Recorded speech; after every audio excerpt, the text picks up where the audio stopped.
এখানে একটা আমরা গতকালে দেখলাম যে একটা পরিবেশ উপদেষ্টা উনি বলছে যে উনি তখন ক্ষমতায় ছিলেন না, তখন সিলেটে এই পাথর উত্তোলনে বাধা দিতে পারছিলেন, উনি সেই সময় বন্ধ করতে পারছিলেন, কিন্তু উনি এখন চেয়ারে বসে আছে, এখন পারেন না। কেন পারে না? কারণ এখন ওনারা ওই অন্যের ফরমাস হিসেবে এই পদে বসে আছে, সেই ক্ষমতা নাই।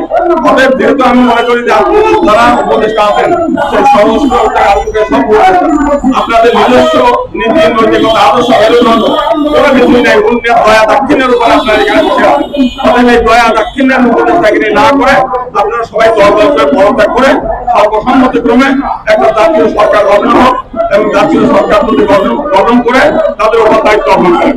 এবং একই সঙ্গে আমরা মনে করি যে এই যে স্বৈরাচারের আমাদের যে সংবিধান, সেই সংবিধানের অধীনে যে নির্বাচন কমিশন, নির্বাচন কমিশন অবৈধ, এই নির্বাচন কমিশনের অধীনে এই সংবিধানের অধীনে সমস্ত নির্বাচন অবৈধ।